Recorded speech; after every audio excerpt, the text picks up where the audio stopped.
It's really great to be here. As I was talking to some people informally earlier, this is actually my mom's alma mater, so it's especially nice for me to be here to talk to you guys all today. I am going to be talking about fairness, accountability, and transparency, some topics that have gotten a lot of attention lately in the areas of machine learning, sort of tech ethics, all those sorts of things. And those are sort of the three overarching topics. There's in fact a conference called Fairness, Accountability, and Transparency in Machine Learning, and another one in Socio-Technical Systems more generally that's happening in late January. So these sort of three main topics do come up a lot. And so the point of this talk today is to give three different examples of how these issues have come up in my work with criminal justice. And I have to say that the fairness one I've had for a while, but once I realized I had the accountability and the transparency aspects too, I've been pretty jazzed to be able to put together all three into one very quick talk where I'm going to go through all of them very quickly. So hopefully you guys can take enough from each of the relatively brief examples. All right, so fairness is the first one. And the example I want to use here is predictive policing. And so I think the first question is, what is predictive policing? You may have seen some things about it in the news. We see this headline here, artificial intelligence is now used to predict crime, but is it biased? All these sorts of things. You see the word bias related to it. Just in general, sort of a catch-all term for predictive policing is, predictive policing is sort of a catch-all term for making predictions about where crimes will occur in the future or who will predict crimes in the future. So on some of these things, you see these maps with sort of like heat maps with hot spots on them. That's essentially what's going on here. Those are the locations that are going to be predicted to have the highest level of crime. And these are meant to sort of inform police deployment decisions, so police would be sent to the locations with the highest predicted amount of crime, with the idea that they'll stop crime before it's going to happen when they get there, or catch people in the act, something like that. All right. And so I saw the word bias there a second ago, and I just wanted to be clear because I think bias is being used in a lot of these settings right now to mean a whole lot of different things. I think, there are sort of many different valid interpretations of what someone might mean when they're talking about bias. In this case, when I'm talking about bias in this particular example, I'm talking about sampling bias and just going to say the data set is unrepresentative or exhibiting sampling bias with respect to a population of interest if not all elements of the population had the same probability of appearing in the data set. So when we're talking about crimes and police records, the data set perhaps being police records, the thing we're trying to measure being crimes, the population we're trying to measure being crimes, is simply to say that not all crimes that occur are equally likely to be recorded by police in their data set. That's what I'm talking about here. And the other point I want to make is that if the data encodes this or really any other type of bias that we're talking about, if you fit some sort of predictive model to that data and then make predictions, those predictions are likely to sort of encode the same sorts of bias that you saw in the data set to begin with. Okay, and so if we want to think about whether predictive policing models, which again are just statistical predictive models applied to police records to make predictions about locations of future crime, more or less, we need to think about, are police records a representative sample of crime? And I think there are a lot of reasons to think that this might not be the case. So you can look at variation in reporting rates. So the National Crime Victimization Survey is a national survey where they ask people whether they've been victimized of various crimes, and you can see that, and also whether they reported them to police, and you'll see that the reporting rates vary substantially by demographic group. So one example I've seen is that older folks are more likely to report crimes than younger folks if they've been victimized. And in this case, I think it's necessary to be clear that the bias that I'm talking about, this sort of difference in probability of being recorded in the police data, derives from the community, not necessarily from the police themselves, at least not directly, right? It's different community members reporting things at different rates. There's another reason why I think there's a good reason to believe that police records are not a representative sample of crime, and that's variation in police attention. So in this case, I'm sort of just appealing to common sense in saying that crimes that are committed in areas that are highly patrolled by police are going to be more likely to be observed than crimes that are committed in places where they're not really looking. Again, I don't think I have to go into that too much more. That's sort of just saying you're going to find things where you look for them. You're not going to find things as easily where you're not looking. And another one is that variation in rates of arrest, even for similar criminal behavior, or rates of even just being recorded in the police data, there might be variation in that. Those might vary by relevant demographic group, or by individual, or by event, or whatever.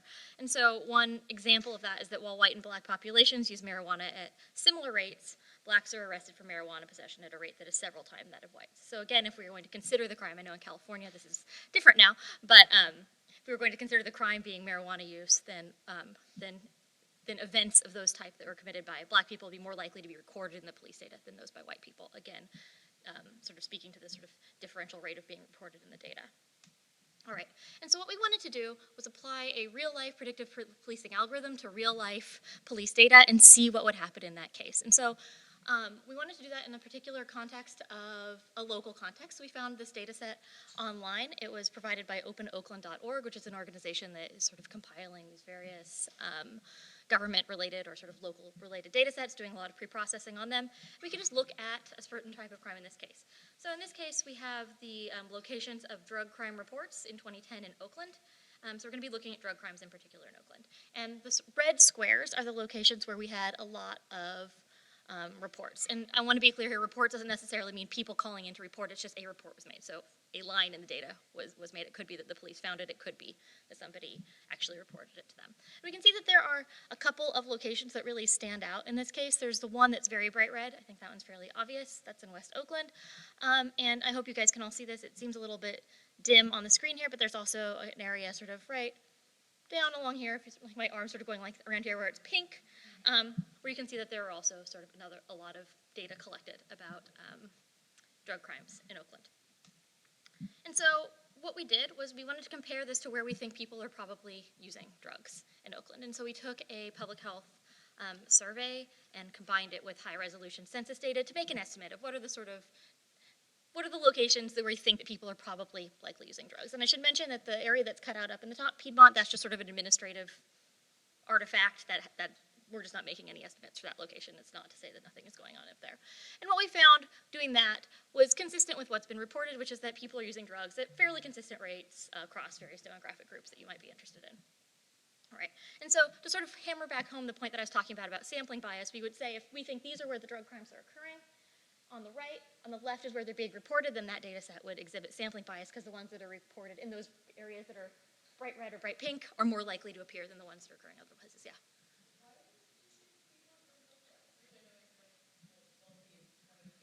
It's like, because of the way that the data was reported, there wasn't, like this data set did not contain reports from that location. And so it's just sort of an administrative artifact. I'm sure there have been things observed there, and I'm sure things are going on there, but it's just sort of not within the universe of things we're talking about today because of the data set that we're using. Yeah. Sure, like how much detail do you want me to go into?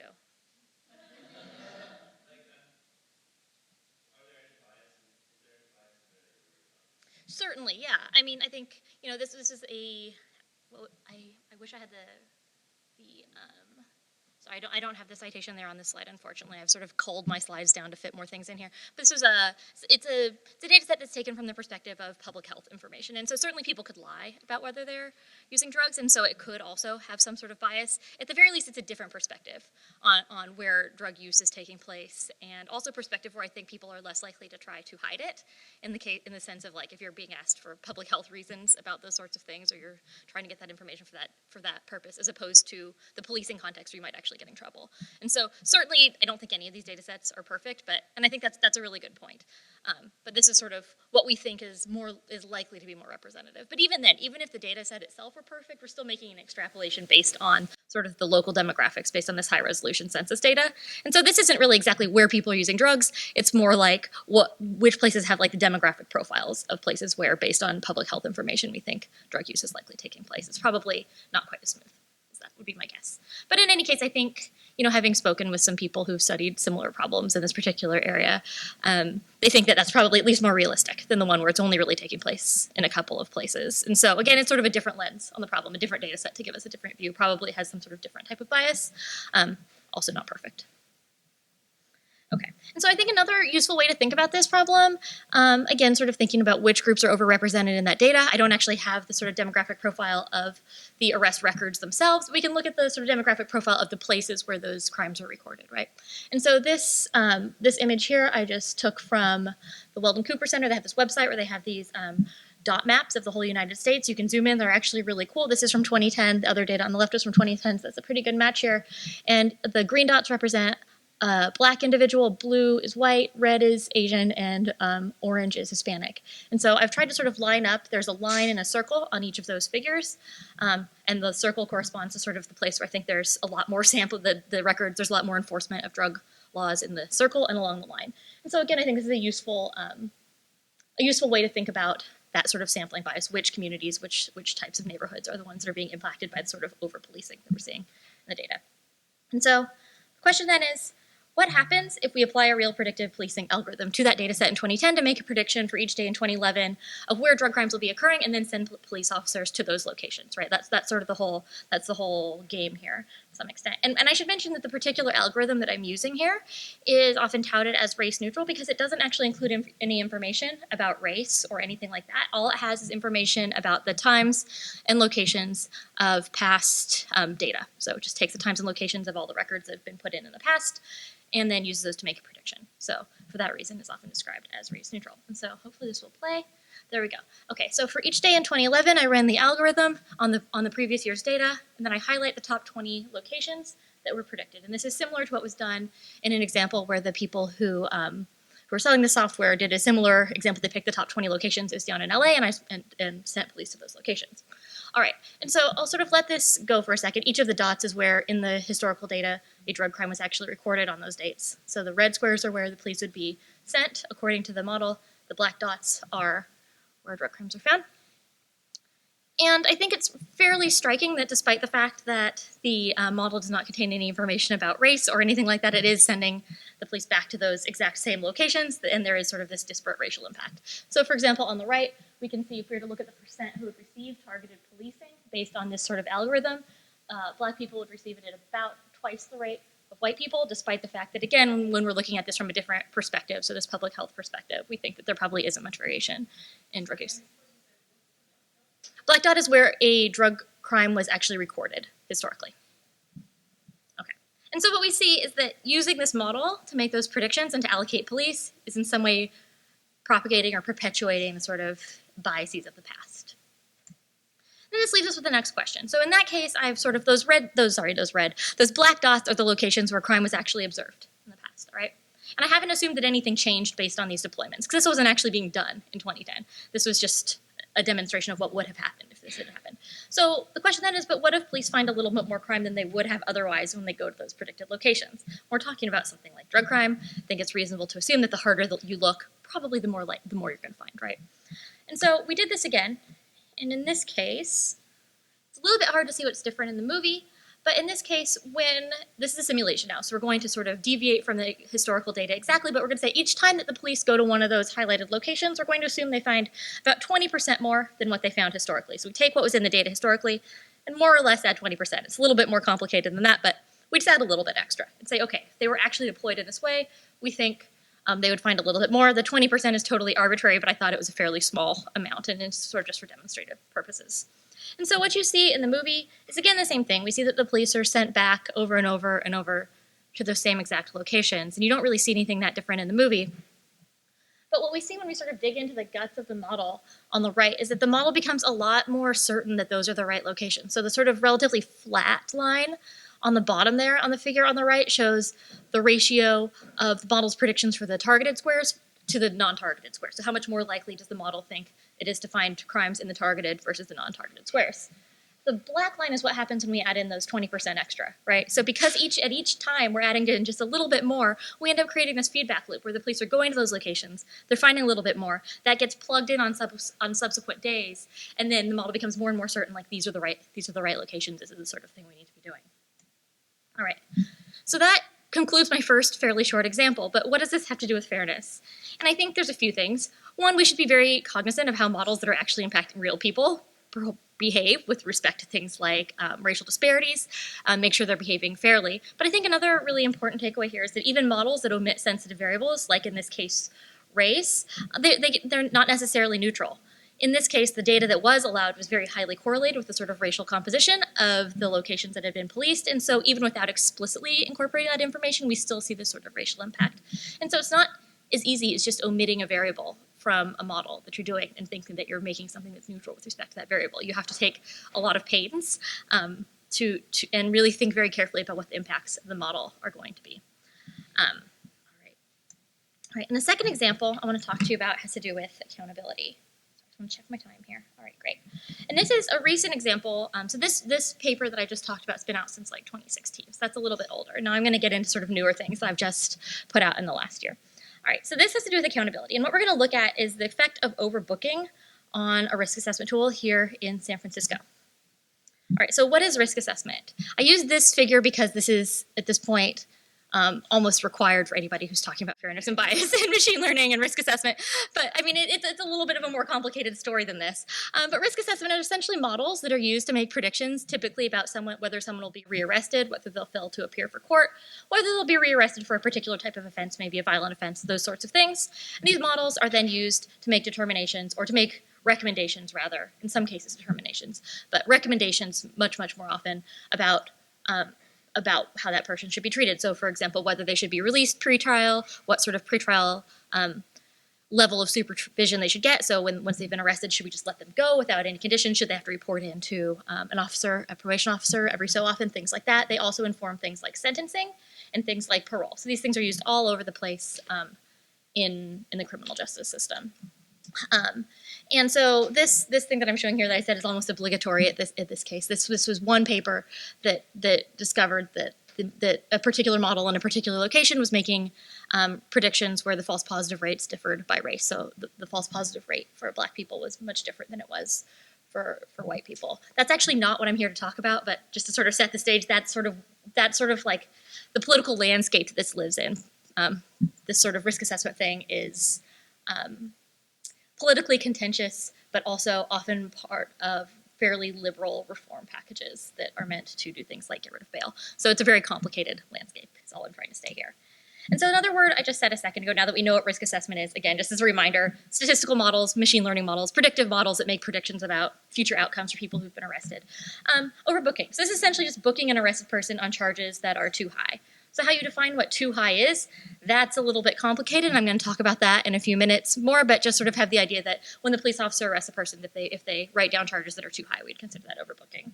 And like I spoke about a minute ago, in the previous case, I was talking about sampling bias. In this case, what I'm talking a little bit more about is measurement bias. So sort of systematic error in how data measure the concept of interest. So in this case, the concept of interest would be the behavior that resulted in the arrest, and the systematic error would be if there's a lot of overbooking, then we're sort of systematically writing down charges that are a little bit higher. So we're sort of systematically documenting it in the data at a rate that's higher than what the thing we're actually trying to measure is. All right, and so here the local context, I think, is also really important when we're talking about overbooking. So the data that we're going to be using is from San Francisco, 2016 to 2017.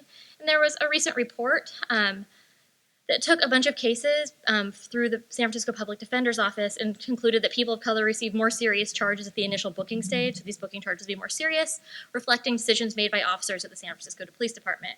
They also concluded that disparities in those booking charges, so again, the thing that is told that the person actually did, were one of the largest factors contributing to racial disparities in San Francisco's criminal justice system as a whole. So again, there's reason to believe, just from other studies, that we think that overbooking might be a real issue in San Francisco. Okay, so what does the process look like after someone's arrested? So the first part of the process is the officer decides to make an arrest. This is obviously highly discretionary. And then the officer will take the individual who's been arrested to the jail, and there they'll report the booking charges to the jail. So these are the specific legal or penal codes that are written down that say this is what the person did. These are sort of how you can justify detaining the person. This is why the person was arrested. And at this point, there's also a whole lot of discretion that goes on. And as I understand it, there's not a whole lot of feedback either about whether these charges ended up leading to conviction, what ended up happening in these cases. There's just basically it's just taken at the officer's word that that's an accurate representation of the behavior that resulted in the arrest. And then, so within 48 hours, the district attorney is going to file charges. So they'll ideally review the charges, the booking charges, and if there's anything that doesn't seem to be supported by evidence, at least preliminarily, they'll drop some. Typically, they mostly just file the ones that are already sitting there, so that sort of continues the process. But within 24 hours, so a shorter time period, pretrial services will run a risk assessment. So that is, they'll take this person who's been arrested, they'll take some information like their criminal history, all these sorts of things to make all these various types of predictions. And the idea here, this reason this has to happen within 24 hours, is that if someone is gauged to be low risk, they take, based on those predictions, those people should be sort of expedited for release. So they should be released right away. And so we have this sort of mismatch where it takes about 48 hours to have even sort of a second look on what the appropriate charges are.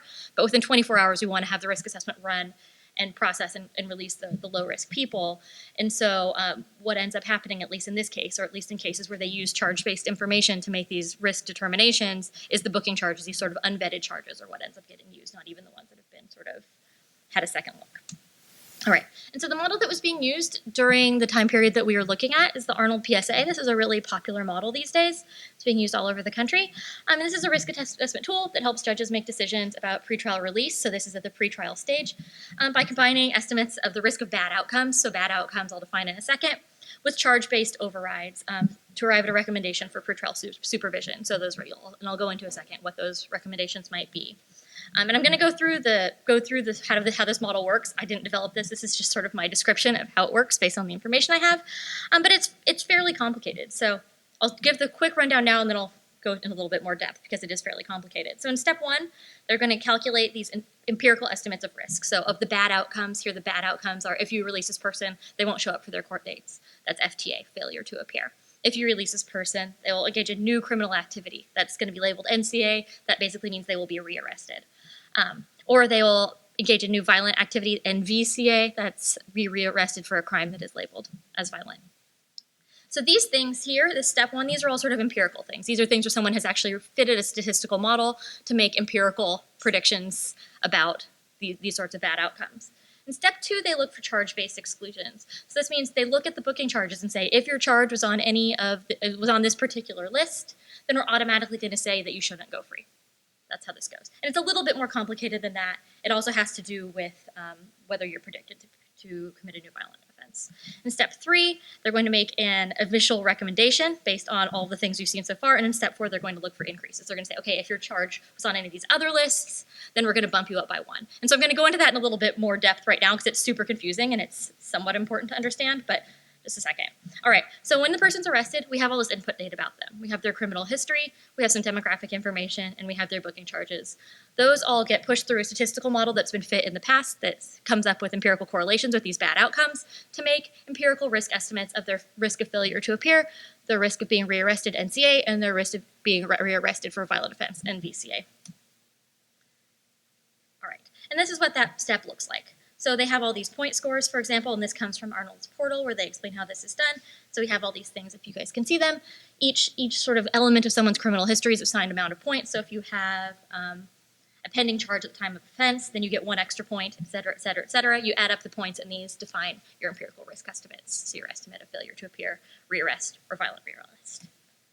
Okay, so then we take these FTA, so your empirical estimate of your risk of failure to appear and your empirical estimate of your risk of being rearrested, and we plug these into this sort of policy-based DMF, so decision-making framework. This is basically what maps the risk of these various things, or estimates of your risk, to a policy decision about, and that means this is what we should do with you. You should be released, you should not be released, etc.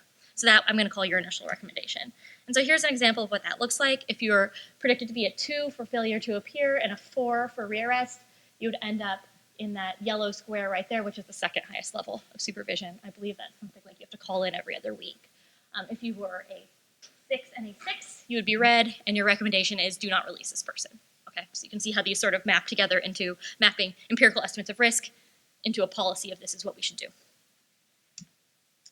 All right, so that's where we are here in this sort of flow chart. Then, because it gets very long, we take those things, so your initial recommendation, what we initially think you should do based on those empirical risk estimates, combine that with our estimate of whether you're likely to be rearrested for a violent offense, and again your booking charge, and calculate these exclusions and bump ups to arrive at a final recommendation. Okay. And so the exclusions would be if your booking charge contains one of the following, so things that sound very terrible, murder, robbery, carjacking, escape, then you're automatically in the highest category, do not release. But also, if your booking charge contains a violent charge, and there's this highly extensive list of California's violent charges, and that NVCA flag was one, then also just put you in the highest category. You shouldn't go home. And the violent charges are maybe a little bit more questionable on how violent they are. Some of these are really, really pretty bad, but there are also things that involve a high amount of discretion, like assault on a public official, things like that. Like resisting arrest, I believe, is also on some of these lists. So the other sort of charge-based overrides that get sort of included in this are these bump ups. So if any of the following conditions are true, the person's recommendation level is increased by one. So if they're green, they get moved to yellow. If they're yellow, they get moved to orange. If they're orange, they get moved to red, essentially. So, and each of those are an increasing level of supervision. So if your booking charge contains one of these following ones, things that again sound pretty bad, or again, it's somewhat complicated, but if it does not contain a violent charge and the NVCA flag is still one, then then you also bump them up by 1. So the point of this is all just to say that this is actually a really complicated system for determining what someone's recommended level of supervision is. Some of it's based on empirical risk estimates, things like statistical modeling. Some of these sort of policy overrides are basically based on political considerations, like, will it look bad if we release somebody who's charged with one of these things? But those all get sort of wrapped up in this sort of convoluted way into one final recommendation that's then shown to the judge who makes a decision. And it's not clear to me whether they necessarily understand the sort of division of at least the empirical risk from these sort of policy overrides that take place. All right, so the plan going forward is we want to run the risk assessment under 2 scenarios. One, using the booking charges as is, and so that's basically what they did in the past, and one using only the charges that the person was actually found guilty of in the end, to see how often the ultimate recommendation the tool gave was affected by a charge that ended up being unsubstantiated. And we're going to compare those 2 results under those 2 scenarios.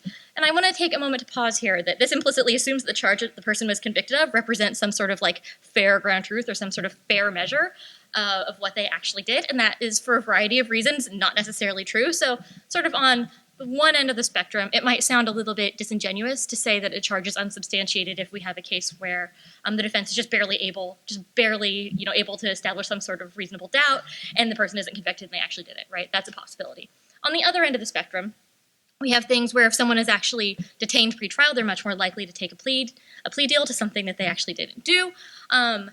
And in fact, to the extent that the risk assessment is actually successful, or people are actually listening to the risk assessment, if the risk assessment recommends detention and then the person is actually detained because of that, they are actually down the line going to be more likely to take a plea deal to one of those charges. And so, again, we still don't have a perfect measure of what people actually did, but I think this is a little bit more reasonable than something that is just sort of taken at the word of the officer in that moment without any sort of scrutiny going down the line. So again, the plan here is to look at the risk assessment under only the booking charge and then recalculate it again using what the person was actually convicted of and see how often it's different. It's a fairly simple analysis. So the data we have comes from a pilot run of the PSA in San Francisco. It was about 2,000 cases processed during the pilot study. We have the person's name, unique ID, their arrest date, all sorts of other things about that particular arrest. And we also separately tracked down court records, which the relevant thing here was we were able to match because we have these unique IDs from the court records and the arrest date, so we can find the time this risk assessment corresponds to this particular court case in the court records. And we also have in that sense, in that particular data set, the outcome for every individual charge, so whether they were actually found guilty or pled guilty to that charge or not, and some additional demographic information. All right, so the first thing we wanted to do was check to make sure that when we wrote this code to do the PSA to sort of, it's some very complicated decision tree, as I hope demonstrated it sort of convoluted how these things fit together. Wanted to make sure that we got the same answer people were getting most of the time in San Francisco, and for the most part we did. So for each of each of the different pieces, and I'm sorry I have some bad notation on here. Step 2 is the exclusions and step 4 is the bump ups. I apologize for that poor notation here. But in most cases we reproduced it almost exactly. For the final recommendation, we were off a little bit more often, and so we went back and we tried to figure out why we were off a little bit more often. And mostly that was because of different charges listed in the court database than were listed on the PSA. So again, we're still talking about only 0.6% of the time, so hardly any cases in reality, but we did go and track all those down, and there were things where there's just a discrepancy in how the court recorded it and how it was recorded at the time of booking, and so we don't actually know which one's right, and so we're sort of leaving those as is. There's also some inconsistency in interpretation of some of the rules. So for example, sometimes I believe wielding a replica firearm counted as use of a weapon. Sometimes it did not. A little bit of discrepancies there. And inconsistency in applying this adjustment in the weird DMF. So I didn't call attention to this before, but if you look at FTA 5 and NCA 4, it's sort of a split one, and there's a human that makes a decision about whether it was violent and how things shake out there. And that, in the case of the recommendation, was almost entirely where we disagreed. And again, by manual review, we think there's just some discrepancy in how it's applied. All right, so now to the results. We found that if we use the conviction charges, only 8.7% of the time was an exclusion, so an automatic do not release recommendation given. 9.1% of the time was someone bumped up. 9.3% of the time they had a violence prediction, and they had average recommendation of 2.5. We compare that with the booking, and we see the numbers are much higher, and in fact the difference is fairly large. There's a 20% difference in the rate at which people get exclusions and about a half-point increase based on the booking charges. So there is actually a fairly large effect of these unsubstantiated charges. So that is to say about, in this case, let's say, we're coming down to sort of the bottom line here, the second figure here, This shows the percent of cases for which the PSA component was actually higher under the booking charges than under the conviction charges. It's slightly different than the above. I'm not sure it's a distinction that's worth really hammering home, but in this case we found that about 27.4% of the time a person's recommendation was actually higher based only on charges that were later dropped or dismissed. And so that seems like a fairly large percent of the time to me. All right. The other thing that we wanted to do was disaggregate this by race. But first, a little detour into that because this gets sort of interesting. And so we got the race information from the court records. And I wanted to, before I even did this, see how consistently race was classified. I assume this is based on the officer's perception of the individual. And so this just shows basically a measure of how consistent the racial sort of classifications were across individuals. We have B, C, H, O, U, and W. There are a few more that weren't used very often. But what this is basically showing in this table is, so for example, in the first one, B, row, so the first row B, we go over to B, and that says that for every individual who is classified as B at least once, 98.4% of their records were also classified as B. I believe this one is black, but I don't have any kind of, I'm just sort of making inferences based on the data and some other things. But they were also, classified as W 0.4% of the time, so not a whole lot. But so that one is fairly consistent, actually. That one is extremely consistent. But if we go down to any of the other ones, they're really not that consistent. So if we go down to the row with W, so a person who had one record where they are recorded as white at least once, only 91% of their other records were recorded as white. So about 10% of the time it was different. And these don't add to 1 across the row, which you would think they should, but I've left off some other categories, like missing or some other relatively rare categories. So these are just sort of should be taken as relative numbers. And so we really found that the only sort of consistent classification in this case was B, which we think was black. And some of the other things were a little bit strange. I don't know what this data is eventually used for, but for example, C, I believe, is meant to be Asian based on my own, preconceptions about what sort of like Asian sounding names are. But also I think it was sometimes Caucasian. And also I think it basically meant, so I think it stood for Chinese, but I think also people with basically any Asian sounding surname were grouped into the C category. Like that's just sort of based on looking at the data. I think that's what's going on. We also had an I, which got dropped, which I believe was mostly people from South Asia as well as Native Americans. I think that was Indian. So there's sort of a lot of confusion about what should even be entered into this data, and it seems to be fairly inconsistent across the different categories. So that's just a little bit of a detour to say that even doing these sorts of analyses where you break it down by race is difficult when there's like not a whole lot of consistency. And just in reality, it's fairly hard to classify people. But in any case, we broke it down into black and non-black because that was the most consistent category, and none of the other ones seemed to be at all consistent. And in this case, we found something fairly interesting, I think, which was that black people received exclusions at a rate that was higher than non-black people. They received bump-ups at a rate that was roughly the same. They received these violence flags at a rate that was roughly the same, but the recommendations ended up being too high based on unsubstantiated charges at roughly the same rate. So what actually, that seems sort of paradoxical, right? They're getting all these things that bump up the charges at a higher rate, but then in the end, the recommendations don't seem to be that different.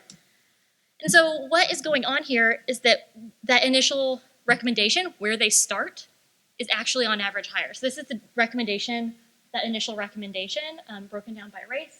And so we see that for black people, they're more likely to be in that highest group anyway. So even if they had a sort of a bump up or a thing that put them in that highest category that was later dropped, which would show up in the other columns, it doesn't ultimately affect their recommendation because they're already in the highest category to start with. So we end up with this sort of weird finding in this case. And I think this is also at least useful for people to know that there are these sort of discrepancies in the distribution with which people are classified by race.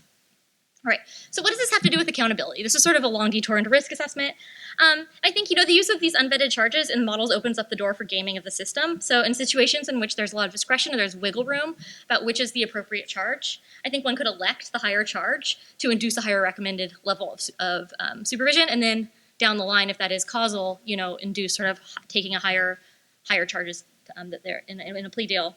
I think this could be monitored for by looking at the ratio of the higher charges to lower charges for similar behavior, of course defining which similar charges, which are the sort of pairs would require a lot of sort of subject area expertise that I don't have, but certainly people do. And I think another important thing to talk about here is that I think having a defendant advocate involved earlier in the process to contest poorly supported charges from the very beginning, even as used as inputs, could go a long way to helping with this problem. I think another potentially interesting future line of research in this area would be to disaggregate the effect of overbooking by police officers, so to sort of turn it around. Instead of saying, like, how likely is this person to do this, say how likely is this officer to book someone under a charge that ends up sort of fundamentally changing our recommendation about them or how they're treated in the system. And I also think this points to the fragility of the models under discretionary inputs and the need, again, for the accountability around what those inputs are when they're actually being used to make decisions about people in real life. All right. Yes? Do you have data on like how much the judges follow? In this case, I do not, no. So that is certainly a shortcoming of this analysis, is that we don't know what actually happened in the end in terms of decision making. Certainly that data exists somewhere, but that's not something I had access to. Yeah.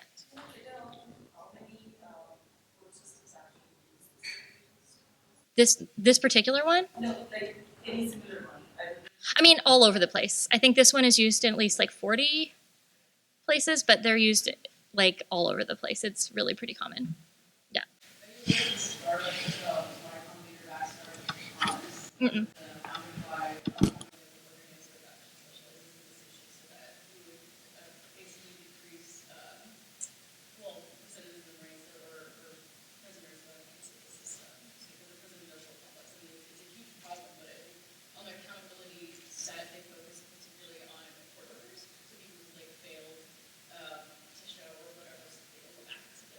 Mm-hmm.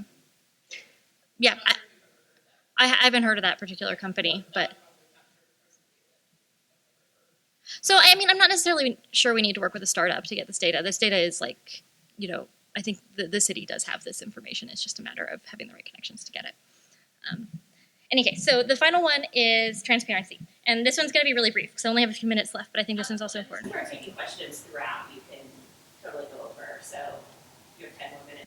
Oh, that's okay. I'm still gonna go fast. I like to talk fast. This is when I really get to like flex my fast talking muscle. I like try as hard as I can to suppress it every time I talk, and it's just my natural cadence, like that. So I'm gonna do it. All right. So in this case, I'm gonna call it model development coefficient estimation by committee. And in this case, I was looking at a different risk assessment model that's used to determine eligibility for a supervised release program in New York City. So again, if someone's been arrested and they haven't gotten out initially, there's an additional opportunity to be released into a certain program. But in order to be released into that program, they need to be rated as not a high-risk individual. And so I was sort of doing a type of, I wouldn't say audit, but a second look at the way that this model was created. And so the time period covered by the data was, and location was New York City, 2009 to 2011, which I should mention is the height of stop and frisk. And the outcome that they were trying to predict was felony rearrest. And they had some features: age, number of warrants, drug convictions, felony convictions, first arrests, whether it was the person's first arrest, whether they're employed, and various things like that. And so the procedure that they used to develop this model to make these predictions of risk was they fit a logistic regression. And so I'm sorry if this is too in the weeds here. I figure for some folks in the room this is interesting. So they fit a logistic regression. So for each of those factors, they get a weight, essentially, that they're going to add up all those weights to come up with a final score. But what they do is they find the smallest significant coefficients. They find the smallest weight that is statistically significant, divide all of the other coefficients by that, so they're sort of larger, so to just to sort of change the scale. And then they round all those coefficients to the nearest integer. So the idea here is that they need these to be integer points so you can like count them up on your fingers. When you're estimating logistic regression, most of the coefficients tend to be like less than 1, so you can't really come up with integers in that way. So this is just a way to scale them so you get these integer point values. Okay, and so what they did, they applied this procedure to 3, I don't want to say different data sets, but let's call them different data sets for now. So one, they did a random split. So they had an analytic data set, so where they randomly selected half of the data, and they did this procedure. So they get a set of weights for one of under this data set. Then they took the second half of the data, which they call the validation set, so it's the other half. They fit the model again. And I assume on the back end they did all sorts of validation. I assume probably what happened is they did some sort of variable selection procedure on the first half and then validated it on the second half. But then I don't really see that. All I see is which variables they actually have. And they fit that same model, do that same procedure to all of the data. So they have sort of 3 different sets of coefficient estimates, right? They have 3 different sets of possible points in this case. And so here's what they did. They have, for each of the factors, they get these sort of integer point values when they apply to each of the 3 different data sets. And then what they do is they go across each row and pick which number they like the best, which for folks who have worked in this area before is a little bit arbitrary and doesn't necessarily lead to a model that's like internally consistent. So in any case, what we see is for the youngest age, they pick, oops. time's up. So for the youngest age, they picked the point value that was represented by the first two chunks of the data. For the second one, they liked the one that was from all the data. Sort of went down the line. And I've highlighted in gray which of the different cuts that the point value plausibly came from. But we can see as we end up with the final model, that CJA reported column is the final model that's used, and it doesn't really correspond to any of the models directly from any of the times they fit the data. And so the question is then, who did the hand selection benefit? And I was really interested in why? I was just sort of confused by this whole thing when I was trying to reproduce the model. And what we see here is that so what I'm showing here is the difference between the actual score and the total score. So actual score here is what I think is what they would have chosen if they had just used the scores from that using the total data set, right? No, sorry, actual score is what they actually used. Total score is what they would have used if they had just used the score fitting the model to all of the data. So I'm saying that's a reasonable baseline. They just fit it to the whole thing. Let's just pretend they just used that one. And we can see who this tended to benefit. And by and large, we see that the effect, so the difference between what actually was used and what I think would have been like a sort of reasonable baseline, was that it tended to benefit younger people, people who are Black, and people who are male, which is I guess I was a little bit surprised that that's how it shook out. But I think what's going on in this case, and I don't know, this is complete speculation, but I think what's going on is, like I mentioned, the data is from the height of stop and frisk. And so this is probably meant to be some sort of like manual adjustment to kind of account for the fact that those particular populations were more likely to be rearrested during the time period in the data. But it's not an especially technically grounded way of doing it, right? It's a little bit ad hoc. It is sort of the point that I'm making here. And so what does this have to do with transparency? Like I said, this one is really brief. But I think this is a fairly obvious example of how really consequential human decisions that are made that influence the outcomes for real people. So they're actually influencing this model that then doesn't just make a recommendation, but actually makes a determination of eligibility for a program. And this is even for models that are validated or based on statistical modeling. So at its core, this is based on some sort of statistical model, and this was validated in the sense that they checked to make sure it's still predictive. But even sort of behind the scenes, people can put their sort of thumbs on the scale. In this case, it's fairly obvious that that's happening. I think I've seen some folks in here kind of laughing because it's a little bit strange to do that, like as part of like a standard machine learning pipeline or something. That would be not especially, I think, like a normal thing you would be taught. But also, I think it also speaks to like people really grappling with the history of where the data comes from and trying to make things a little bit better for populations who are maybe sort of overrepresented in the data to begin with. I don't know that, but that's what I think is probably going on. But I also want to say that, in this case, it's fairly obvious. But I think this sort of thing is always happening, right? Even in cases where it's not so obvious. So, you could say, okay, we need transparency, we need to release the training data. They did release the training data, and that's how I was able to find that this is what's happened. But even when the training data is released, all these sort of pre-processing decisions are made that have these really big effects. So, for example, when you count number of prior arrests, are you going to throw out things that have been decriminalized? Or are you going to throw out things that they say they're no longer going to be enforcing, like turnstile jumping, right? Those are the sorts of things you would never know. All those sorts of decisions are being made behind the scenes even before the data set's compiled, the final data set that's used to fit the model. And even if that is released, you don't know how those decisions are made or what the effects would be to make different decisions in that sort of pipeline. And I think the final thing is that whether you agree with the decisions here, the sort of arbitrary decisions here that were made or not, without safeguards in place, this could have gone in a completely different direction. And it's not entirely clear that anybody would have known without going back and reproducing the model. So I think this really calls for, in the case where we have models that are, like I said, directly impacting people's lives in such profound ways, a little bit more transparency around how they're developed and how all of these decisions that are going on sort of behind the scenes are being made. All right, so the final summary, and this is brief. I think we do have a big need for fairness, accountability, and transparency in automated systems. And I think it's clear across a variety of domains. But I think nowhere is it more important than in criminal justice, where we have these models used all over the place. And these models are either impacting or making extremely consequential decisions for people's lives. All right, thanks.